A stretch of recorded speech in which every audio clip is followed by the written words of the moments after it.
Barack Obama has visited the site of Friday night's cinema shooting in Colorado. The president met survivors and the families of the 12 victims.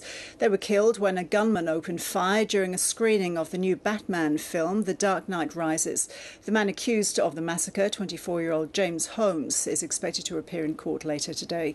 North America correspondent Jane Cowan joins me now from Aurora. So, Jane, there's been a huge turnout at a vigil to honour the victims of the gunman's rampage there in Aurora.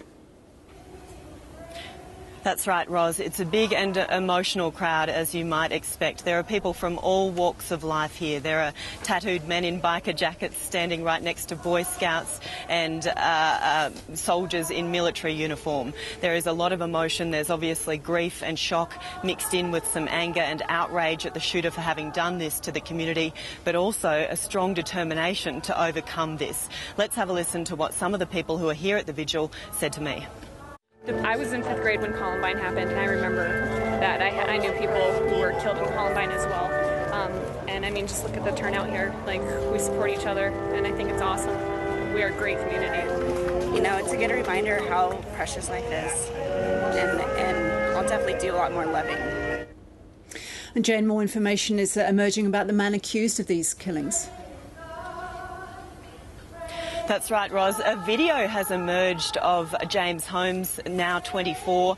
It's of him giving a speech at a science fair just after he graduated from high school. And even though the governor of Colorado has been giving voice to the feelings of many when he's described the person who carried out this attack as more a demonic creature than a human being, what strikes you about this vision is just how ordinary James Holmes looks as a young man. There's also been some new information about the fact that he apparently tried to join a gun range in the lead up to the attack, but was knocked back when the owner of that gun range called his phone and heard a answering message that he described as bizarre, guttural, freakish at best, and then knocked back that membership.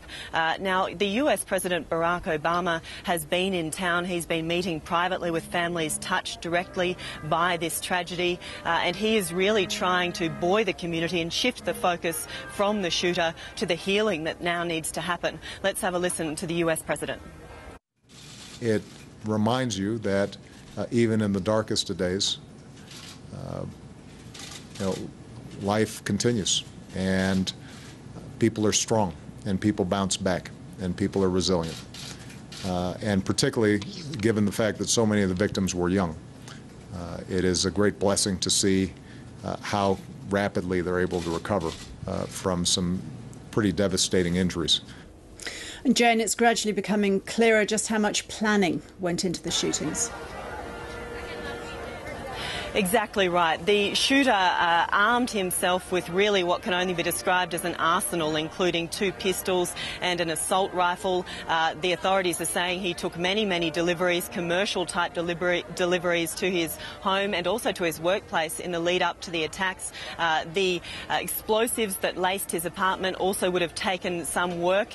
So it's all, the police say, evidence of calculation, and as they go to build a case now against the accused shooter, who is due to make his first appearance in court here tomorrow. He is being held in the local jail apart from the other prisoners because of the high-profile nature of this case. He is said not to be cooperating with the investigation at this stage, but police have been able to retrieve from his apartment, now they've been able to finally get into it after de-rigging those explosives, they have been able to retrieve a computer, and they're hoping that that may provide some clues. They have also destroyed a lot of those explosives and some of that weaponry that they did find in his apartment.